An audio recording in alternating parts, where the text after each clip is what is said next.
Amigos, ¿cómo están? Bienvenidos a Radio Uruguay, bienvenidos a La Máquina de Pensar. Espero que hayan salido pero muy abrigados porque está salado la Ciudad Vieja. Parece que en cualquier momento van a pasar los trineos ahí para buscarlo a Miguel Strogoff allá a Siberia, pero bueno, hace mucho frío en realidad. Y nosotros arrancamos, pero acá dentro de la radio hace calor y estamos cálidamente acompañados en los controles de emisión por Matías Rodríguez, ¿cómo le va? Y por Carolina Cuadro en la producción del programa.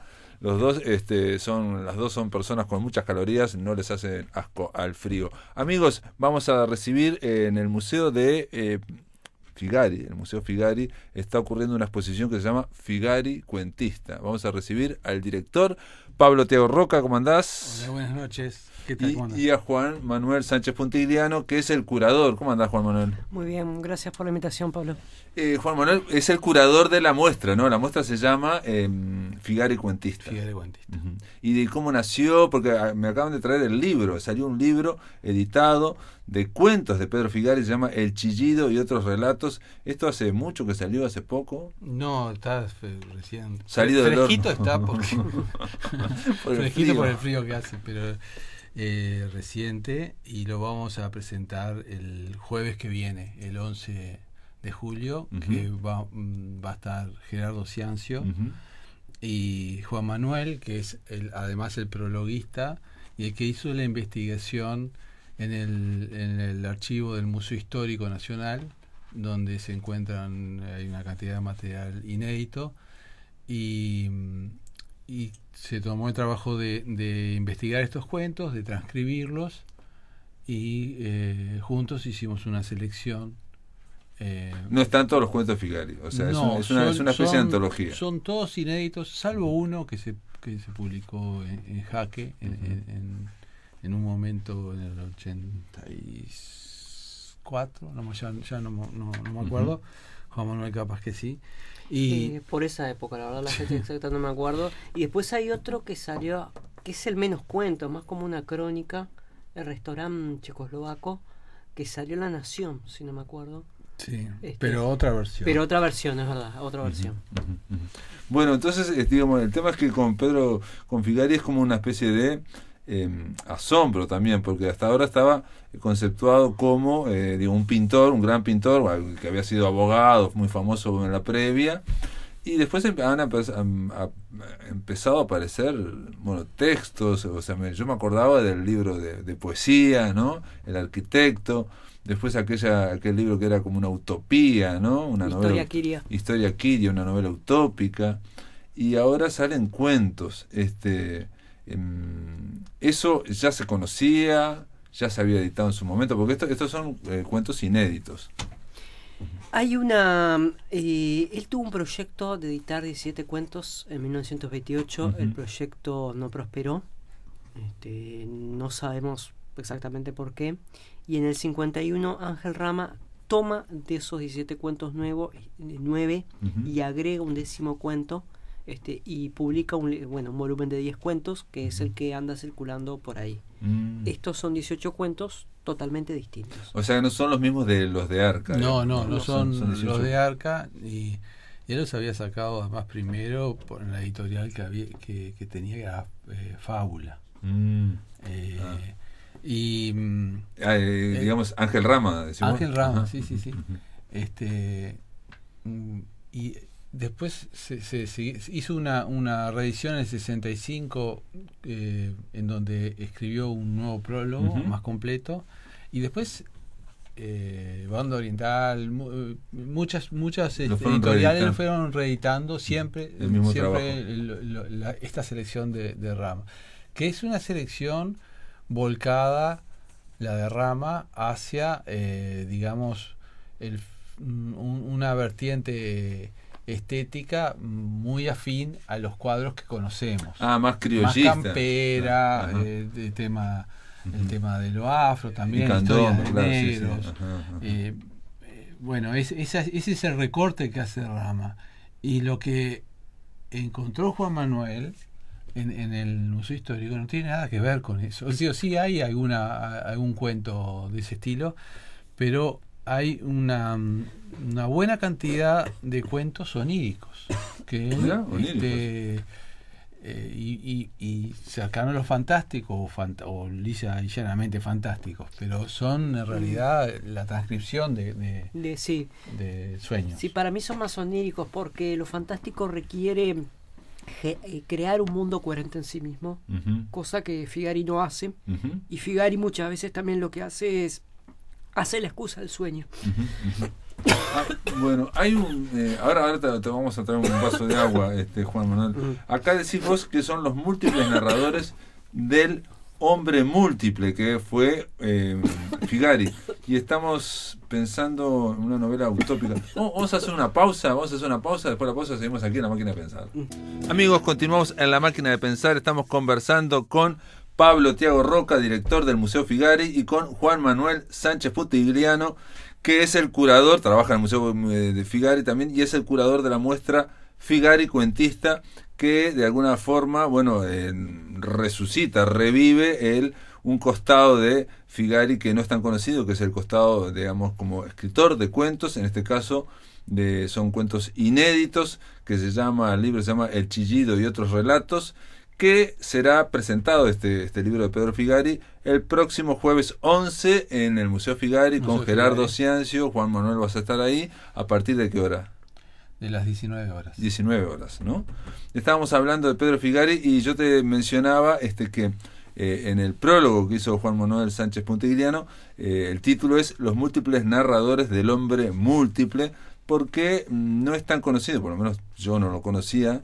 Digamos, sabía que Figari había sido poeta, digamos, tiene un poemario, El Arquitecto, que en su momento hablamos, también que tiene esa novela utópica llamada Historia Quiria, una novela muy extraña como novela, digamos, ¿no? Una cosa rara, pero aparte tiene varias piezas teatrales, dice que nunca fueron representadas.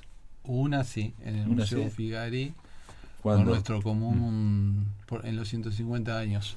Perdón, en los 150 años que un común colega nuestro, Juan Carlos Ivanovich, que en un tiempo se encargó de los radioteatros del Sodre, hizo una adaptación de una de estas obras de teatro de Figari y se representó en el Día del Patrimonio en el Museo de Figari, en el museo Figari, mismo sí. museo. Pero una sola, es una vez, pero se hizo. Claro. Y quiero dejar constancia. Sí, está muy bien, pero es como si yo te edito un libro de poesía y lo regalo y ya está, ya sos poeta. Es que de a poquito, así es como se va dando. Ahora yo realmente digo, esto es en broma, pero sí, fue una sola representación, dos en realidad, pues coincidió con el Día del Patrimonio, pero lo que quiero destacar es que al igual que en ese momento, que fue la primera vez que se representó una obra de teatro de Figari, acá estamos presentando un libro de cuentos inéditos claro. De buen nivel. No es Figari como poeta es discutible. Sí, ¿no? Me acuerdo cuando hablamos del Arquitecto, vos también que sos poeta, planteabas, ¿no? Digamos que no. Tampoco era cuestión de inflar, digamos, porque es un gran pintor, y digamos, un prócer de la cultura uruguaya. Todo lo que hiciera, todo lo que hace, ahora hace poco escuché en Efecto Mariposa, justo hace la semana pasada creo, estaban hablando de la Bauhaus y mencionó algo que yo lo había escuchado a través de Thiago, ¿no? No me acuerdo quién era la entrevistada, disculpen que no sepa el dato, pero ella menciona, estaban hablando de la exposición de la Bauhaus del Museo Blanes, 100 años de Bauhaus, y decía que por las mismas fechas, incluso un año antes o por ahí, Figari estaba planteando aquí en Uruguay, digamos, cosas muy similares, ¿no? O sea, el tema de el artista y el artesano, el tema de vincular el arte o el diseño con la funcionalidad, con la gente, llevar el arte a la gente, que la gente viva mejor, digamos, y que tenga una raigambre nacional, en fin, una serie de cosas que incluso en esa entrevista que lo escuché me llamó la atención. Digo, ella planteó que, siempre está la duda si Figari no estaba en contacto con Europa, en fin. Pero también hay procesos, ¿no? Son procesos. Sí, son procesos del espíritu de la época también. El espíritu de la época. En el caso de Figari, más vinculados a unas fuentes en común, que serían las Art and Craft y Raskin. Que son previas a la Bauhaus. Que son previas a la Bauhaus, pero que la Bauhaus también toma claro, de ellos. Entonces hay como un tronco común. Hay un tronco común y hay un espíritu de época que hizo que Figari, entre otras cosas, hiciera muchas otras cosas, además de pintar. Plantarse, digamos, diseñar muebles, diseñar joyas, y escribir cuentos, por ejemplo, ¿no? Juan Manuel, en este caso, ¿cómo fue la búsqueda? Porque digo, se encuentran estos que son 9 cuentos, 18 cuentos inéditos y hay más. ¿Y hay más? Hay más, ¿Dónde los encontraste, digamos? ¿No estaban en un solo lado? ¿Sí estaban? Están en el Archivo del Museo Histórico Nacional. Me cuesta decir los encontré porque siempre estuvieron ahí, no es ningún secreto. No era como En busca del arca perdida, digamos. Sí. Digamos, es algo público, pero quizás nadie se había puesto a darle importancia, o hacer un trabajo más de archivo, ¿no? Porque el archivo está, pero hay que trabajarlo. Claro, obvio, hay que revivirlo, reactivarlo, obvio. Y se reactivan aparte con miradas, ¿no? O sea, con la mirada que estás buscando, digamos, ¿no? Porque si no sabes lo que estás buscando, puedes sacar todo ¿no? Exactamente. Y bueno, empecé a trabajar fue medio de casualidad, y vi que estaban estos cuentos, que muchos eran inéditos. Hay algunos cuentos que también de los que publicó Rama. Y estaban los originales, los manuscritos, ¿no? Pasados a máquina, ¿no? Sí, con alguno manuscrito literal, ¿no? A mano, pero por suerte los menos, porque después es un trabajo transcribir todo eso. Claro, hay que tipearlo todo. Y una pregunta muy tonta la mía. ¿El Museo Histórico Nacional dónde queda, digamos? ¿Dónde está? ¿O no está en un solo lado? Son 8 casas. Son las 8 casas estas que están a la vuelta. En la biblioteca Figari, perdón, el archivo Figari está en la casa de La Valleja. Juan Antonio La Valleja, esta que está acá en Zavala. Exactamente. Perfecto, está ahí. Ahí está el archivo Figari, que tiene una biblioteca extraordinaria. La estuve viendo hace Acevedo. poco, muy linda, todos. Sí, es que vimos la vi a Lisa Bloch, que estaba ahí en ese momento. Lisa Bloch está trabajando, estuvo hace poco en el museo, porque está también interesada trabajando en Figari. Así que ahí se va a potenciar. Entonces, Juan Manuel, pues, si yo te entiendo bien, vos estabas buscando y empezó una cosa, llevó a la otra y se planteó la idea de hacer un libro de cuentos. Exactamente, sí. Puedo hacer una referencia de cómo, que es una anécdota, pero también tiene que ver con esto que estaba diciendo Juan Manuel, de que los archivos están ahí, son archivos públicos, se pueden, un investigador con los permisos, como yo vi a Lisa Bloch, de rigor, accede a ellos, pero por una especie de costumbre o de inercia, de fuerza inercial de los uruguayos, reproducimos lo que ya se hizo. Lo que ya hizo Ángel Rama hace 50. Hace 50 años hizo eso Ángel Rama. Ángel Rama, que es un investigador, me saco el sombrero, admirable en muchos sentidos, como todos comete errores. Y en un momento dijo que los manuscritos, los textos originales de Das Lautremont, que es el único cuento publicado en vida por Figari en una revista francesa. O sea, el único cuento en vida fue publicado en Francia, acá no, en Francia, acá no y en francés, que los originales en español se habían perdido. Y se tomó como una palabra santa. Hasta que un amigo de la casa que nos frecuenta mucho, Teodoro Buxareo, dijo, ¿no estarán los originales en el Museo Histórico? Y en efecto, estaban en el Museo Histórico y estaban en una carátula y estaba impresa y siempre estuvieron a la vista, y ni siquiera se puede decir que no hayan sido bien indexados o que se hayan encajonado. No, estaban ahí, pero nadie se había tomado el trabajo de refrendar eso que había dicho Ángel Rama. Entonces, ni nadie había mirando el índice a hacer la conexión de que en el otro mundo es los de Tomán. Bueno, entonces en esas búsquedas aparecen todos estos cuentos, que aparecen, es un decir, porque ya estaban ahí.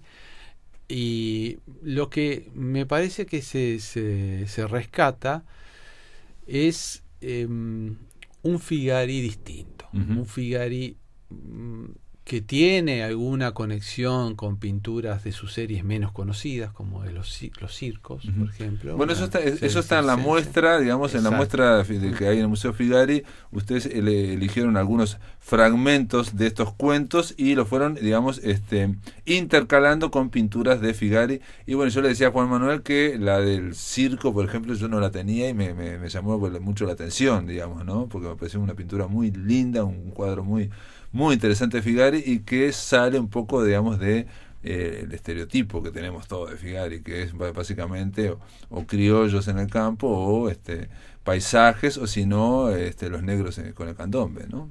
No, y Figari tiene otras series pictóricas no tan conocidas, que bueno, al museo que lleva su nombre le interesa también destacar. Hacer conocer, digo, otro detalle, digamos, que no conocíamos tanto, que es, yo le comentaba a Juan Manuel, los bocetos, los dibujos de Figari, que también están ahí, digamos, ¿no? Que no obtendrán, no sé, digamos, o sí, digamos, ¿no? No tienen el acabado de una obra, pero son unos bocetos impresionantes, digamos, ¿no? Son unos dibujitos. Sí, tienen un gran poder expresivo. Exacto, además todo lo que escribía lo ilustraba. O no sé si todo, pero mucho. Bueno, del libro son solo 2 cuentos los que vienen con ilustración. Pero las ilustraciones las utilizamos mucho en el museo para la señalética y eso porque bueno, es como tienen más potencial quizás y es más fácil de reproducir. Claro. Y son muy expresivas y muy simpáticas, aparte muy graciosas también, ¿no?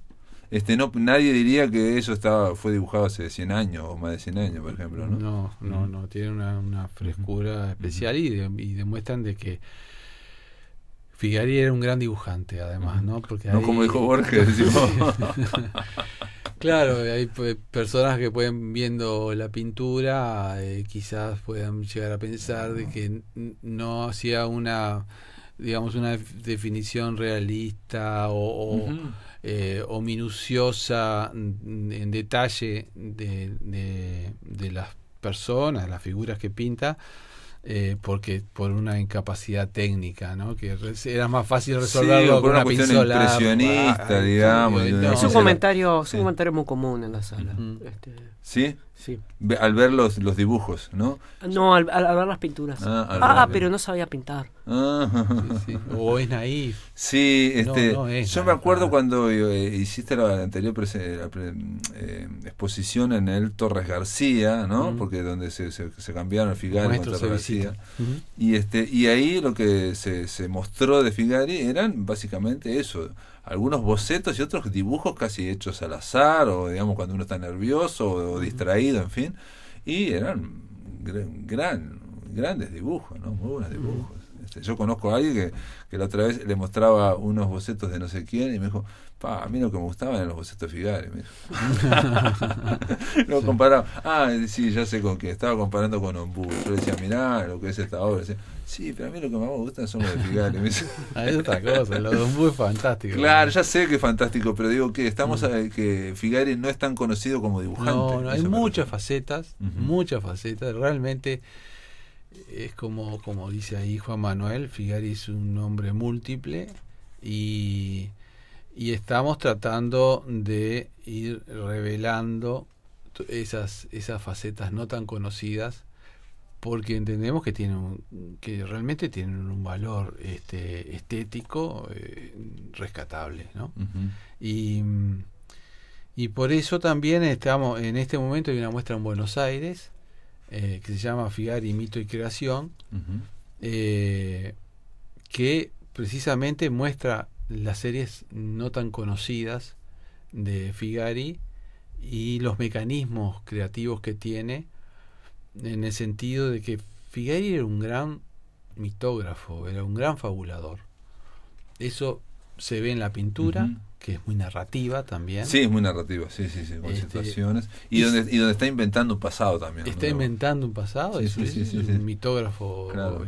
Él no lo vivió exactamente así. No, hay una parte de documentación histórica que en la que es fiel y otra en donde lo deja libre a su imaginación. Lo que hizo Borges con la mitología de los arrabales, digamos, una mitología de puñales y no sé qué, y él quería hacer así, digamos, quería fundar una tradición. Y eso es lo que hizo, y bueno, ese carácter más volcado al mito y a la creación, exponiendo series como las series taurinas, ¿no? Las corridas de lidias de toro que pintó Figari, o jugadores de bochas, los bochadores, pinturas muy simpáticas. O pinturas religiosas, porque Figari pintó la procesión del encuentro que se produce en la ciudad de Pando todos los años, al día de hoy. Figari va hace 100 años, en 1919, toma bocetos, dibuja esa procesión donde el domingo de Pascua sacan a la imagen en sentido religioso, a la estatua, digamos, en Angarilla llevan a una imagen de la Virgen y otra de Jesucristo, salen por caminos diferentes, se juntan porque es el día de la resurrección y ¿dónde es en Pando? Eso es en Pando, todos los años. Figari toma nota de eso y hay cuadros muy respetuosos, ¿no? Deja de lado su cuota más humorística ahí. Porque tiene una cuota humorística y está en esos dibujitos, digamos, digo yo, ¿no? Y donde está en la tapa ahí, digamos, que son muy graciosos, digamos, o se nota que hay una gracia. Hay también en el museo, digamos, bueno, pero para redondear un poco, ¿qué significa, porque es una cosa importante también, qué significa que haya en Buenos Aires, en el Museo de Bellas Artes, que es uno de los museos más importantes, ¿no? Una exposición de Figari? ¿Qué repercusión ha tenido en Buenos Aires? ¿Cómo lo viste vos? Bastante repercusión, más de la que nos podemos enterar. Bueno, nos enteramos a través de las redes y de la prensa, pero ha tenido mucha repercusión porque Figari es un poco de ellos también. ¿Cuándo empezó, perdón, esto? ¿Cuándo se inauguró? Esto se inauguró el 30 de junio, el sábado pasado. Y va hasta el 15 de septiembre en el Museo Nacional de Bellas Artes, ahí en la Recoleta.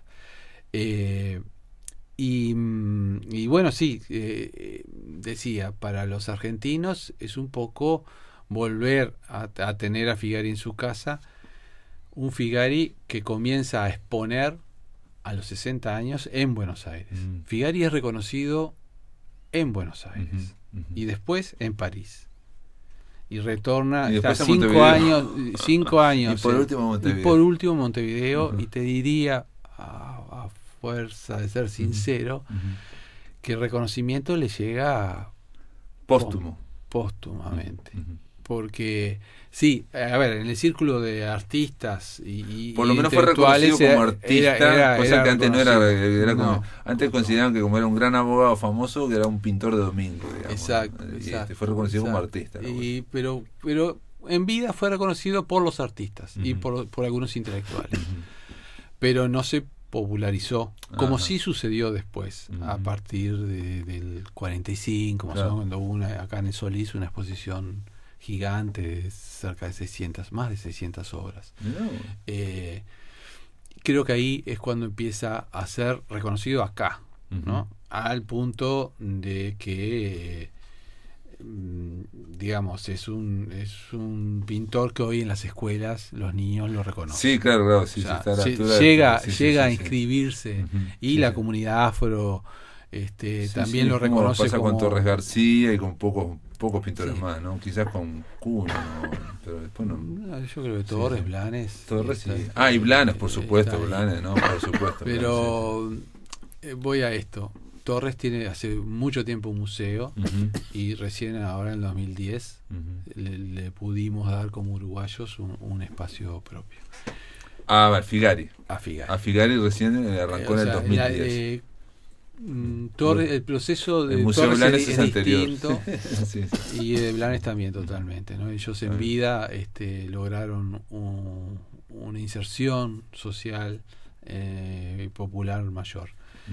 Pero bueno, eso a veces tiene que ver y no con el valor estético, el valor o la potencia intelectual, que en el caso de Figari, como sabes, es muy rica y da para explorar desde distintos ángulos. Lo que yo te quería preguntar un poco para terminar es esa idea de otra vez hablando con Enrique Aguerra acá, el director del Museo Nacional de Artes Visuales, sobre la llegada de Picasso. Él decía, yo le decía todo contento, que había ahora grandes vínculos a nivel internacional, se abren puentes internacionales para ir y venir, y él me decía, no, pero para venir, porque para ir es muy difícil llevar, dice, o sea, yo ya al estar ahora Picasso en el Uruguay, que ahora ya se fue, digamos, recibo muchas... O sea, estoy en primera división, palabras mías, no palabras de él, sí. Pero entra en la primera división internacional y hay mucho ofrecimiento para desembarcar obras de grandes pintores extranjeros, digamos. Pero no para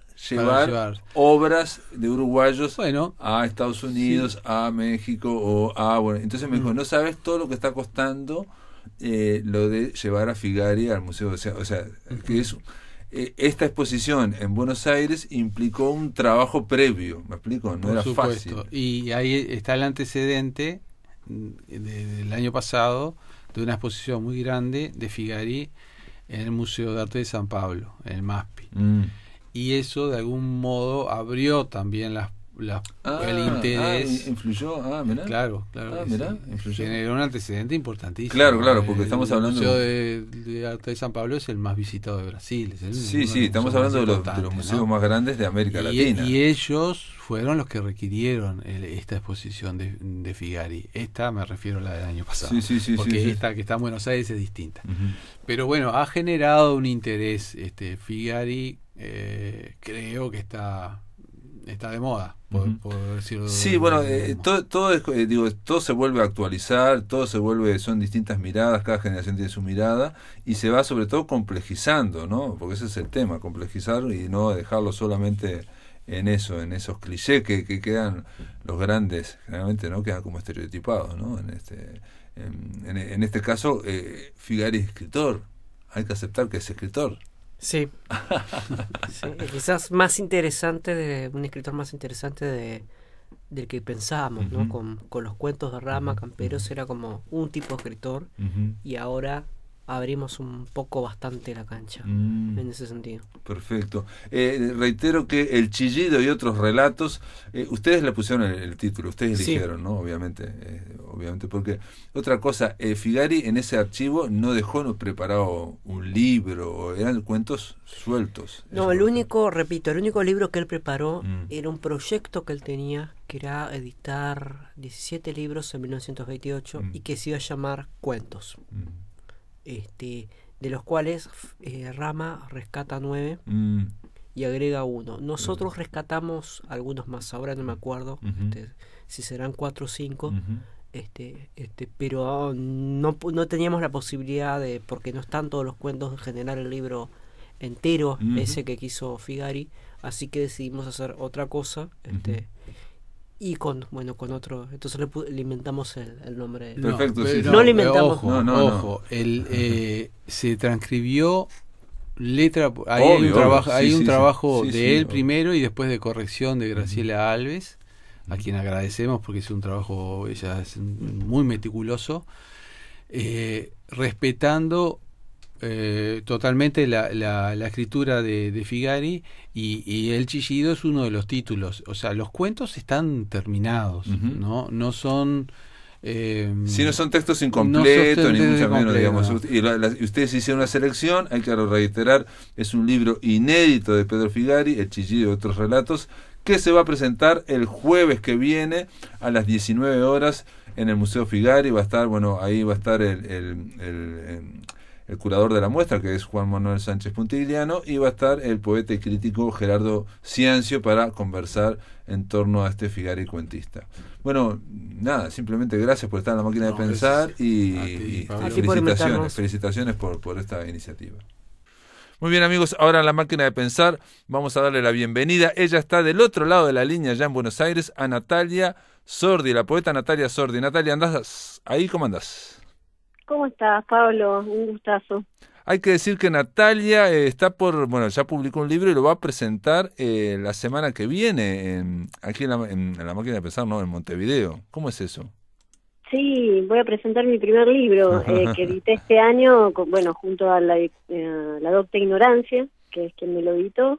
Es mi primer libro de poesía y lo presento el jueves 11 de julio a las 20 horas en el Museo del Vino. En el Museo del Vino, 20 horas, el jueves, mira, todas las cosas que van a pasar el jueves 11 de julio, también ahora que vamos a hablar, se van a presentar un libro a las 19 horas en el Museo Figari. Hay que decir que Natalia Sordi, La letra en el agua, es tu primer libro de poesía y bueno, contame cómo es que llegaste a la poesía, cuándo empezaste a escribir, ¿qué forma fue tomando esta agua? ¿Cómo? ¿Qué forma fue tomando el agua? ¿Y qué formas va tomando, no? Sí. En plural. Exacto. Sí. Yo vengo escribiendo hace muchos años, pero es la primera vez que edito. Y sobre todo en la poesía encontré un recurso como para decir, ¿no? Un modo de decir. Me gusta, más allá del género literario, que es enorme, pero también me parece un estilo que va con resonancias que encuentro por la vida en otros ámbitos del arte, como es la música, por ejemplo. La poesía tiene un vínculo estrecho con la musicalidad, por lo menos en mi forma de pensarla y de escribirla.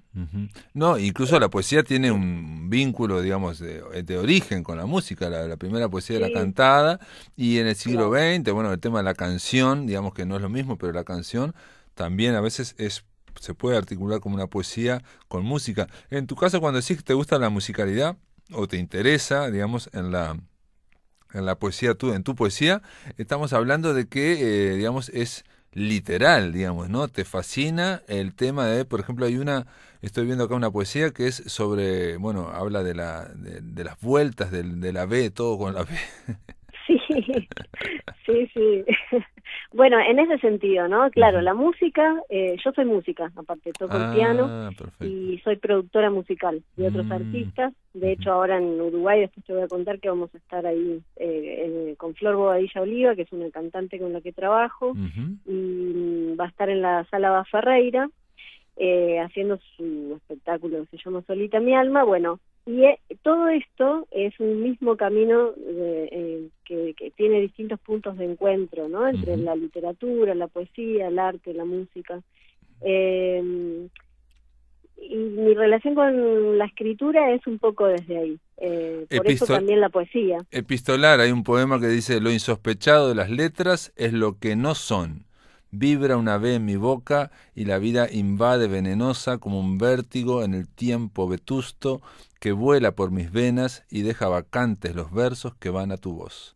Ese sería el comienzo de Epistolar, es un poco más largo, y es un poema que claramente busca también la literación, el tema de buscar el sonido y el ritmo también en este caso, ¿no? Las dos cosas. La poesía tiene mucho de eso, sí.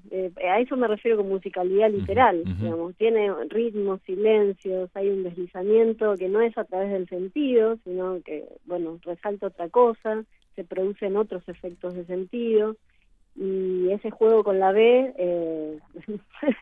es algo que me interesó ahí escribir en ese poema particularmente.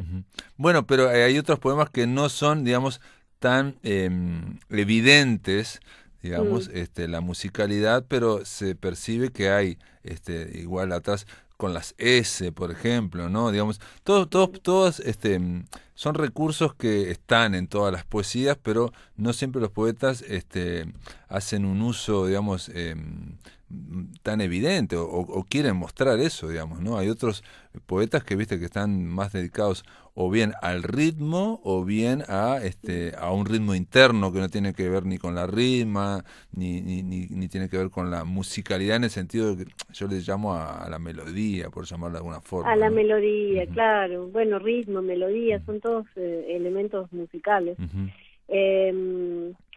Sí, yo creo creo que tiene que ver con el estilo que va generando cada uno en su práctica con la escritura también, y qué es lo que se encuentra ahí, ¿no? En ese sentido hay una dimensión cuando te pones a escribir. Bueno, vos he leído que sos escritor, sí. Así que cuando escribís encontrás una dimensión de la sorpresa de lo que va pasando con las palabras, ¿no? El lenguaje se revela de otra manera. Claro.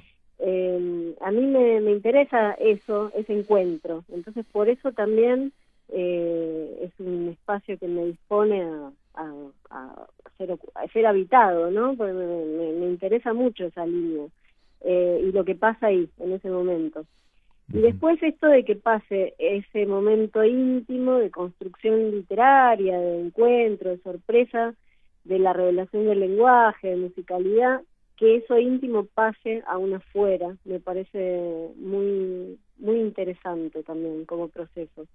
De todas formas, en ese proceso, digamos, hay una distancia, vos también tuviste que elegir los poemas, tuviste que seleccionarlos, tuvieron que ser de alguna forma, digamos, hay todo un proceso para hasta llegar acá, por ejemplo, a Montevideo, al jueves que viene, a las 20 horas en el Museo del Vino, ¿no? Por ejemplo, ¿no? Sí, hay un claro, proceso. sí, el libro lo presenté acá en Buenos Aires en marzo, el 7 de marzo, en Espacio Tucumán, que es un lugar muy lindo también de acá, donde hay música. Entonces siempre la música está cerca.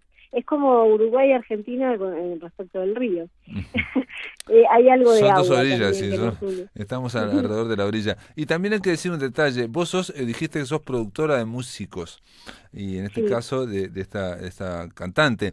Y yo la otra vez hablaba con Fernando Noy, que es poeta y que también hizo de manager, de representante, muchas décadas, de muchos años, y le decía, bueno, él ahí discrepó, después estuvimos de acuerdo en que, y te hago la pregunta directamente, si el hecho de estar trabajando para otros artistas, que es combinando, y a veces también tenés imaginación para hacer otro programa, para combinar, para generar otras circunstancias, de alguna forma no es otra forma más a la distancia, pero también de creación. Totalmente. Vos sabés que sí, me encanta lo que me preguntás, porque yo vivo de esa manera la producción.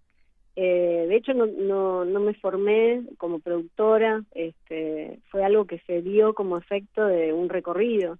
De 30 años que estoy en la música y fui conociendo muchos músicos, y de repente, bueno, también hice la carrera de psicología acá en la Universidad de Buenos Aires.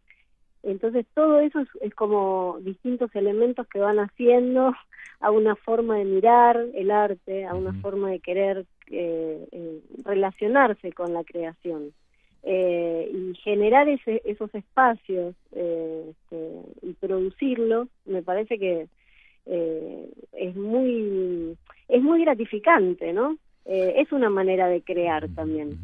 Se va creando en el lazo con el artista distintos mundos. No, y aparte, digamos, no es solamente producción, te digo porque a veces se puede caer en digamos, en la cuestión un poco burocrática de que la producción sea solamente la coordinación y la organización de un evento. La producción implica también a veces imaginación o crear algo donde no existe, ¿no? Donde a nadie se le ocurrió que podía existir. Es exactamente eso para mí, sí. No, por ahí no todos tienen la misma mirada, pero sí, yo creo que es la forma más interesante de la producción, cuando no se acota a lo que es gestión, digamos. Claro. Tiene que ver con cada uno qué interés particular tiene en eso. Qué ganas le pongas también, ¿no? Qué ganas le pongas. Y bueno, y que los artistas también, digamos, confíen también, porque después se genera una confianza en el productor y que te dicen, bueno, ¿por qué no te juntás vos con este, en fin, y generar algo nuevo de gente que no lo pensaba? Pero claro, es un vínculo que se establece muy muy fuerte entre un productor y un artista, porque compartís mucho, ¿viste? Vas compartiendo también giras y bueno, y lo más íntimo que tiene que ver con el arte, con la creación y con la posibilidad de decir, que no es poca cosa. Es un acto también de confianza, es una confianza que se va creando también, ¿no? Porque yo me imagino que, no es fácil tampoco lidiar con muchos artistas, en fin. Pero a mí me interesaba porque, digamos, de alguna forma, así como se puede generar una gira o se puede, hay que ponerle nombres, hay que cruzarlos con otras, hacer con otros cruces, a veces no solamente con la música, ¿no? Se pueden, digamos, en el bloque anterior estábamos hablando de un pintor que es un prócer nacional aquí en Uruguay y a veces se tiende en cultura a estereotipar, digamos, al artista. Y Claro. y hay que complejizarlo, ¿no? Hay que darle chance, porque no somos de una sola manera todos. No, y eso se nos presenta en cada cosa que hacemos en la vida, digamos, es más extenso. Sí, hay que encontrarle la vuelta y es un cada vez. Uh-huh. Y acá en uno de tus poemas decís que escribir poesía no nos hace poetas. Claro. Sí, creo que es un poco así.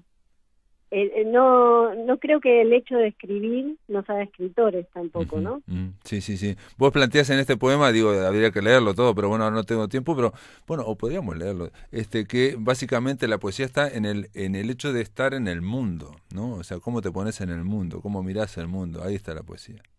Ahí está la poesía, yo creo que sí, que es una forma de relacionarse con las cosas, con las pequeñas cosas, y tiene que ver con la mirada que vamos construyendo.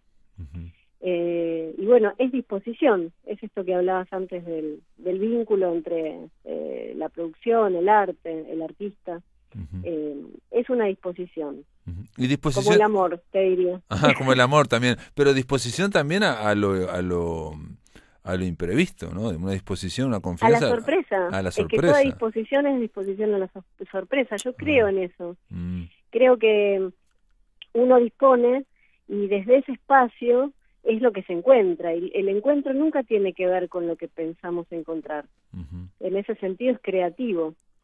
Es disponer un lugar, un espacio, y para eso hay que poner mucho. Claro. No es solo, es estar, es como decías antes, es estar, es la presencia. Es una manera de estar en el mundo. Bueno, eso lo han señalado grandes poetas, ¿no? De que la poesía ni siquiera está en la mirada, sino que es una manera de vivir, de estar en el mundo. Y bueno, también Borges llega a decir, por ejemplo, en un momento que cualquiera puede escribir 10 poemas, ¿no? Borges decía que lo difícil era crear, digamos, después de esos 10 poemas, ¿no? Pero como que la poesía es mucho más frecuente y más está en más lados de lo que pensamos, ¿no? No está restringida solo a los libros, por ejemplo. Yo creo que sí, pero hablaba de la mirada en ese sentido, ¿no? Como construir una mirada con esa presencia. Digo, la mirada no es cualquier cosa, no es ver, sino que tiene que ver con todo un recorrido y un trabajo de preguntas, y con esto de la sorpresa también, porque de repente vos ves un hecho cotidiano de otra manera, y eso puede tomar un carácter poético. Y eso, cómo se va hilando en el lenguaje, de qué manera se juega con las palabras para producir ese efecto, la lectura después, que es otra instancia, me parece que es por ahí, digamos, ahí hay algo de lo poético. Muy bien. Natalia Sordi, hay que decir, yo me quedé pensando, ¿no es medio zen eso de la disposición? Puede ser, ¿qué quiere decir zen? No, budismo, o sea, no sé, yo no sé mucho de eso, pero digo, el tema de disponerse, de ponerse, estar esperando o estar abierto a que ocurran cosas. No, me quedé con esa duda, digamos. Yo creo que la disposición es muy activa, no es algo pasivo, no es algo de estar esperando. Perfecto.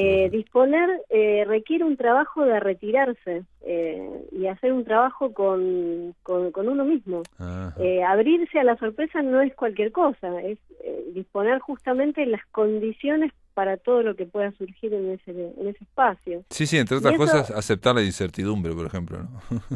Claro, la diferencia, la inseguridad, lo diverso, bueno, ahuecarse un poco. No estamos tan acostumbrados a querer hablar de nosotros mismos, y ahuecarse a lo diverso es una posibilidad para el encuentro. Muy bien, Natalia Sordi, se va a presentar La letra en el agua, este libro, este poemario de esta poeta argentina, y reiteramos, se va a presentar en el Museo del Vino el jueves que viene a las 20 horas.